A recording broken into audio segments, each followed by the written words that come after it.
감사원 감사 결과 현재 개발 진행 중인 KF-X용 AESA 레이더가 100km도 미치지 못하며 동시 교전 능력도 없으면서 개발비만 계속 부풀리고 있다고 지적했다는 방송 보도에 따라 신인균 씨가 자신의 유튜브 방송에서 흥분을 감추지 못하며 못된 기업 카이와 그 개발 진행 중인 AESA를 가리켜 개쓰레기라고 폄하한 내용에 대해서 반박을 하고자 합니다.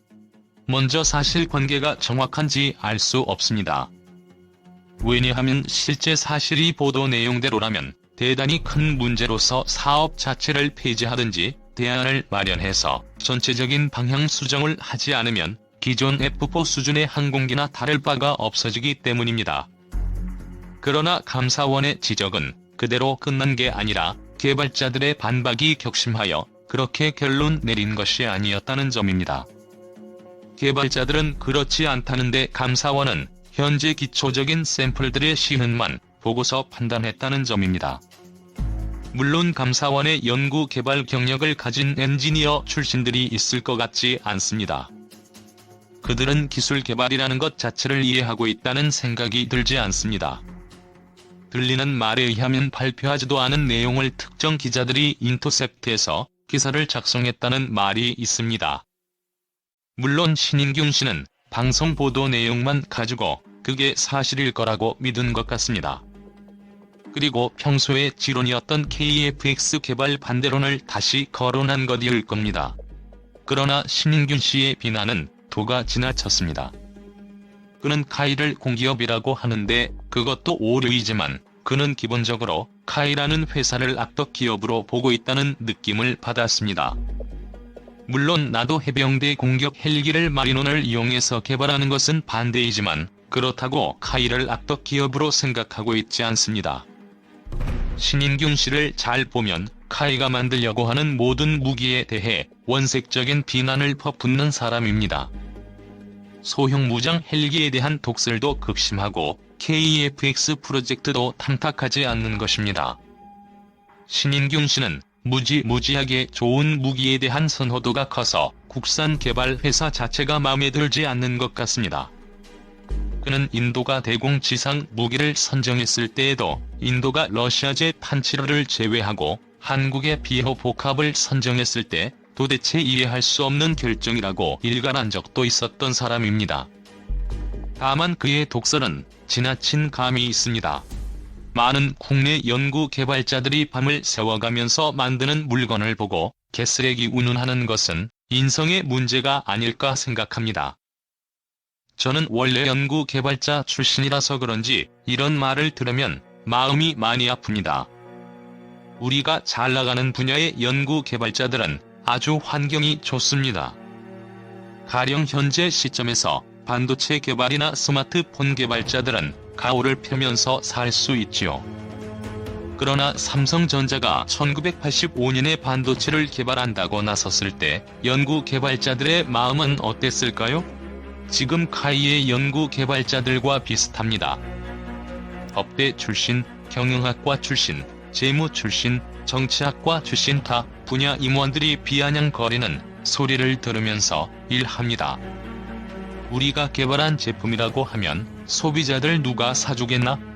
정치학과 출신이 기술을 운운하는 것은 참 듣기 싫습니다.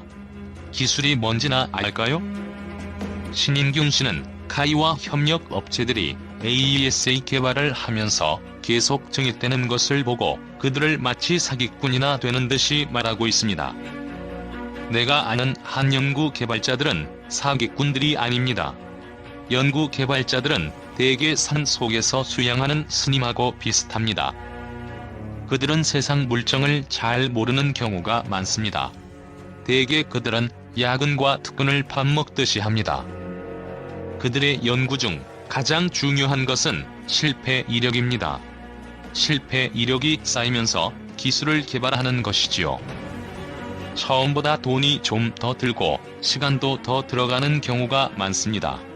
그리고 나면 또 욕먹습니다.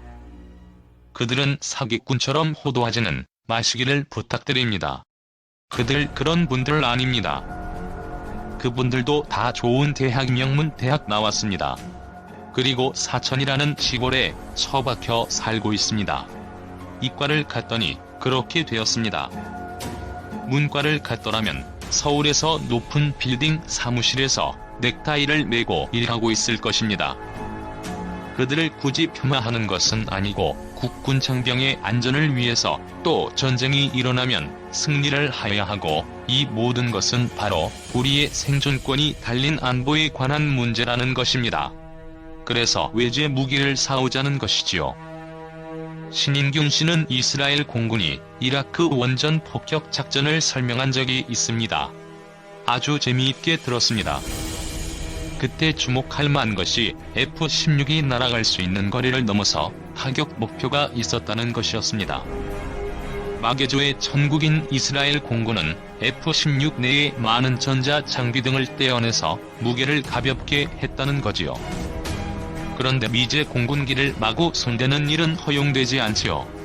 오로지 무소불위 이스라엘만 할 수 있는 일입니다. 우리 공군이 어떤 작전을 할 때 F-16이나 F-15나 F-35 등 어떤 항공기에도 내부 장비들을 손댈 수 없습니다. 뭘 하나 더 달 수도 없고요. 현품을 탱크 하나 개발해서 장착하는 것도 안 됩니다. 우리가 개발한 유도 폭탄 키트는 조종사가 별도의 태블릿을 가지고 발사합니다. 전쟁이 일어나면 어떤 특수 작전도 생각해 내야 합니다. 우리 장비를 우리 마음대로 조작할 수 있어야 합니다. 천안함을 격침시킨 북한 잠수정은 잠수함용 어뢰를 장착하는 마개조를 통해서 우리의 허를 찔렀습니다.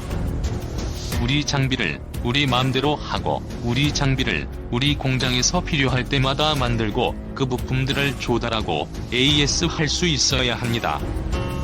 그래서 우리 공군이 우리 국산 전투기를 원했던 겁니다. 더 좋은 비행기를 선택하고 싶은 사람이 밀덕일까요? 그걸 타는 조종사들일까요? 조종사들입니다. KF-X 개발은 공군이 추진한 프로젝트입니다. 국방부나 합참이 결정해서 공군에게 밀어붙인 게 아니라는 말입니다. 나는 우리 연구 개발자들의 능력이 80%밖에 안 된다고 봅니다. 그러나 그들이 열정을 가지고 야근 특근으로 버티고 주위 환경이 도와주면 부족한 나머지 20%를 채울 수 있다고 봅니다. 그러나 능력이 100% 하더라도 주위에서 발목이나 잡고 시도 때도 없이 시비를 건다면 80% 역량도 발휘 못할 겁니다.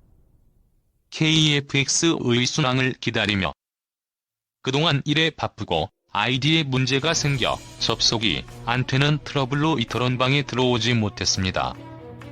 KF-X의 AESA 개발 과정에 감사원 감사로 인해 시끄럽기에 살펴보다 답답하여 다시 접속을 시도했더니 핸드폰 인증으로 접속이 되어 이렇게 인사를 드릴 수 있게 되었습니다. 15에서 20년 전부터 미국의 힘이 약해질 때 우리는 중1 사이에 끼어 힘들어질 수 있으니 미래를 대비해야 한다면서 함께 토론했던 일들이 새롭네요. 그때 논의했던 대부분의 기술과 무기체계가 이제 국산화되어 배치 중이고 또한 수출되고 있는 모습을 볼 때면 흐뭇한 마음이 들기도 하네요. KF-X는 제가 예측한 대로 15년간 어느 정부도 명분 때문에 포기하지는 못하고 질질 끌어오다 이제 시제기 비행을 앞둔 시점입니다. 긴 말은 하지 않겠습니다. KF-X는 무조건 밀고 나가야 하는 사업이고 마지막 기회의 창입니다.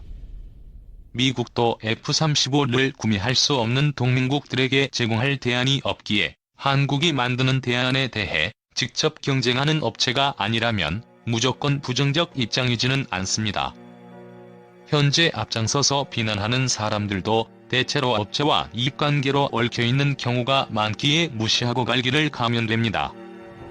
일본이나 중국이나 한반도의 향방이 자국 안보에 치명적인 영향을 미치기에 엄청난 자원과 노력을 기울여 국내에 영향을 미치려 하고 있는 중입니다. 이미 차이나 게이트를 통해 국내 여론에 영향을 미치는 게 확인되었고 이번 선거에 화웨이 제품과 직접 동원된 중국인들을 통해 영향을 미쳤을 가능성이 매우 높지요. 정보계통에서는 한국의 CIA, DIA 등의 정보 요원이 과거에 비해 수배의 인력을 파견하여 활동 중이고, 일본 내각조사국 요원들, 여기에 모사드 요원들, 중국 정보 요원들이 엄청나게 모여 활동하는 동네 장터라고 합니다. 여기에 중국 요원은 조선족과 유학생들 중 상당수가 중국 당국의 명령을 받아 움직이도록 만들어져서 그 수가 수만 단위 이상이라고 합니다. 다 허황된 소설 같은 이야기로 들리죠. 제가 보기엔 구한말과 별로 다를 바 없는 상황이 벌어지고 있는 듯합니다. 하다가 순식간에 나라의 운명이 뒤바뀔 수 있는 상황으로 보입니다. 아무튼 믿을 수 있는 건 내 손에 든 것뿐인 세상이고, 더욱 악화될 게 뻔한 미래를 위해 KF-X든 중잠수함에서 발사하는 SLBM이든 초음속 순항 미사일이든 ASBM이든 가능할 때 준비해야만 합니다. 이번 바이러스 사태에 한국이 잘 대응하여 성과가 높습니다. 핵심은 질병관리본부의 실무 책임자인 이상원 감염병진단관리과장의 예측과 준비에서 나온 것입니다. 사스와 메르스 사태 실패를 교훈으로 시뮬레이션을 했고, 예측 결과에 맞춰 대비안을 만들었습니다. 중국에서 상황이 벌어지자 준비된 매뉴얼대로 움직이고 진단키트 제작사를 불러 대비시켰습니다. 그 결과 대확산을 억제하고 다른 나라를 도울 수 있는 상황이 된 것입니다. 미래를 미리 예측하고 준비된 국가가 살아남습니다. 2012년 브레진스키가 말한 대로 한국은 독자 핵무장 아니면 중국 조공국의 미래가 예측되는 나라입니다. 제가 보기엔 중국에게 나라를 바치려는 듯한 사람들도 매우 많습니다. 그들의 눈에는 신장이고르에서 벌어지고 있는 일이 보이지 않나 봅니다. 자기 아이들의 참혹한 미래가 될 수도 있는 것을 못 보는 건지, 더 큰 이익을 기대하는 건지 모를 일입니다. 내 손에 쥔 힘 외에는 아무것도 믿을 수 없다는 냉혹한 현실을 기억한다면 KF-X의 개발에 힘을 모아야 할 듯합니다.